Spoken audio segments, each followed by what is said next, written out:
Assalamualaikum warahmatullahi wabarakatuh. Terjadi banjir bandang di Kampung Ciloa, Kecamatan Sukauning, Kabupaten Garut. Ya, hari ini informasi ke rekan-rekan yang melalui jalur Sungai Ciloa, Sukauning, kita nggak bisa pulang ke Garut, jembatan putus. Saya, Pak Eli, Ya Gusti, hayang hayang hayang ya Allah, Gusti aku.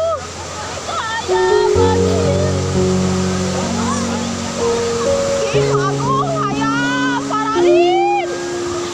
Allah. Allah Gusti, Allah kaokan kembali.